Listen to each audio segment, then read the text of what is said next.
ઉનાની ચકચાર જગાવનારી ઘટના આજથી બરાબર 10 વર્ષ પહેલા 2016ના જૂન જુલાઈમાં બની।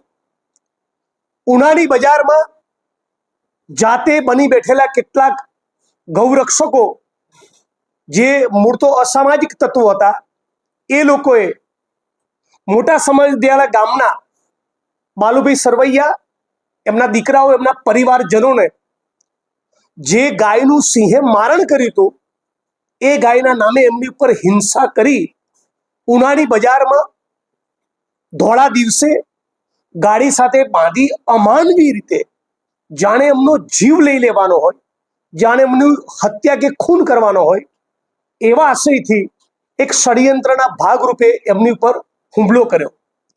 એ ઉના કાંડનો, ઉના અત્યાચારનો વિડીયો આખા સૌરાષ્ટ્રે, આખા ગુજરાતે, આખા દેશ અને દુનિયાએ જોયો।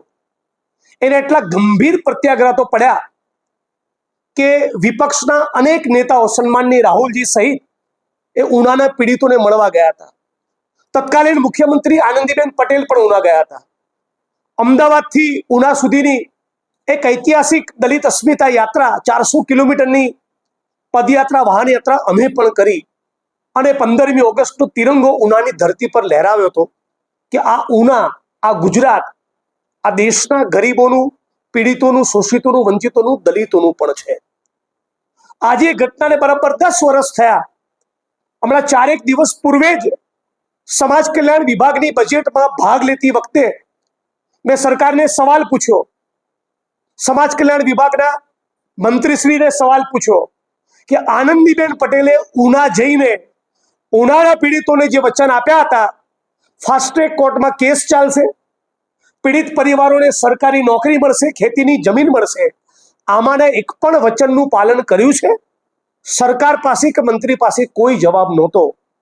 અને આજે એનો ચુકાદો આવ્યો છે અને 42માંથી 5ને બાદ કરતા 36-37 આરોપીઓને નિર્દોષ છોડી દેવામાં આવ્યા છે। ઉનાના જે પરિવારજનો ઉપર બાલુભાઈ સરવૈયા, વશરામભાઈ, રમેશભાઈ સરવૈયા, એ પરિવાર પર જે હુમલો થયો, જે હુમલાનો ભોગ બન્યા, એ પૈકીના વશરામભાઈ સાથે મારી હમણાં જ વાત થઈ। એમણે કહ્યું કે ફરી એકવાર અમારા જીવનું જોખમ ઊભું થશે, અમને હવે ઉનામાં રહેવાનું મન ના થાય એવી પરિસ્થિતિનું નિર્માણ થશે। ઓલરેડી ગઈકાલે કેટલાક લોકોએ વિડીયો અને રીલ બનાવી જોયું, અમારું શું ખાડી લીધું એ પ્રમાણેની આડકતરી ચેલેન્જ અમને ઓલરેડી આપી દીધી। આ બાબતે હમણાં જ મેં ગીર સોમનાથના પોલીસ વડા સાથે વાત પણ કરી।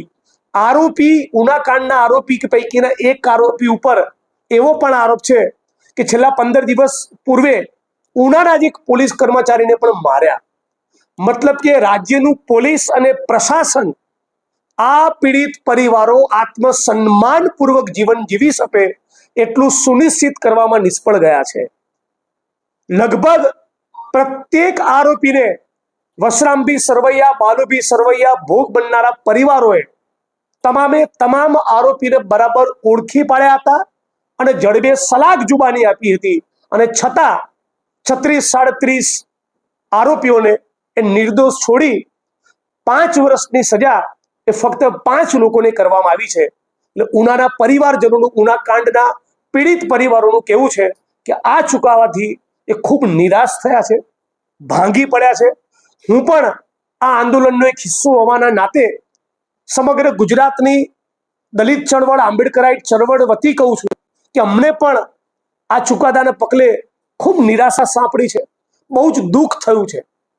ન્યાયતંત્ર પાસેથી, ન્યાયતંત્રનું સન્માન કરું છું, પણ પોલીસ પ્રશાસન, ન્યાયિક સિસ્ટમ પાસેથી અપેક્ષા એવી હતી કે તમામે તમામ આરોપી જેમણે પણ આ ઉનાના પીડિત પરિવારોને બેરહેમી પૂર્વક છડે ચોક ધોળા દિવસે ઉનાની બજારમાં પોલીસ સ્ટેશન, પોલીસ કર્મચારીઓની સામે માર્યા છે, એમને બધાને સાબરમતી સેન્ટ્રલ જેલના સળિયા પાછળ મોકલી દેવામાં આવશે અને એક ઐતિહાસિક ચુકાદો આવશે જેનાથી દાખલો બેસે કે આ પ્રમાણે કોઈ પણ આદિવાસી, દલિત, ગરીબ, વંચિત સમુદાયોનું આત્મસન્માન તમે છીનવવાની કોશિશ કરશો, આ પ્રમાણે હુમલો કરવાની કોશિશ કરશો તો આપણું તંત્ર ચલાવી નહીં લે, પણ એવો ચુકાદો કોઈ જોવા મળતો નથી। દુઃખ સાથે એ કહેવું પડે છે કે વર્ષ 2018 અને 2023માં જ્યારે પણ આરોપીઓ પૈકીના અમુક બેલ લઈને આવ્યા તે લોકોએ ફરી આ પરિવારજનો પર હુમલો કર્યો. 2016માં મૃત પશુના ચામડું નિકાલનું કામ કરવા બદલ જે પરિવારોને માર્યા હતા એ જ પરિવારના 2 દીકરાઓ પર આરોપીઓએ 2018માં અને 23માં ફરી હુમલો કર્યો અને એમાં એક કેસમાં ફરી આરોપીઓને નિર્દોષ છોડી દેવામાં આવ્યા અને બીજા પ્રકરણમાં ટ્રાયલ પેન્ડિંગ છે. હું રાજ્યની સરકાર સમક્ષ સમગ્ર ગુજરાતના 50 લાખ દલિતો વતી એક ગુજરાતના ન્યાયપ્રિય નાગરિક તરીકે, કોંગ્રેસ પક્ષ તરીકે અને જેને ઉનાળાના આંદોલનમાં એક મહત્વની ભૂમિકા ભજવી છે એવા એક આંદોલનકારી તરીકે હું ગુજરાતના માનનીય મુખ્યમંત્રી અને ગુજરાતની સરકારને વિનંતી કરું છું કે જો તમારા ઈરાદામાં ખોટ ન હોય તો તાબડતોબ આ ચુકાદાને સરકાર દ્વારા હાઈકોર્ટમાં ચેલેન્જ કરવામાં આવે. હાઈકોર્ટ સુપ્રીમ કોર્ટના senior most criminal side practice કરનારા એમિનન્ટ સિનિયર કાઉન્સિલને રોકી પીડિત પરિવારો જેનું નામ આપે એવા સિનિયર રોકી તાત્કાલિક અસરથી આ ચુકાદાને હાઈકોર્ટમાં પડકારવામાં આવે અને પીડિત પરિવારોના જાનમાલની સુરક્ષા સુનિશ્ચિત કરવામાં આવે અને પીડિત પરિવારોને વર્ષ 2016માં આનંદીબેને જે વચન આપ્યા હતા ખેતીની જમીન અને સરકારી નોકરી આપીશું એ વચન પૂરા કરવામાં આવે. હાલની પરિસ્થિતિમાં ભારતીય જનતા પાર્ટીની સંઘ પરિવારની આ સરકારને દલિતો માટે કોઈ જ લાગણી હોય એવા બિલકુલ લક્ષણો જોવા મળતા નથી.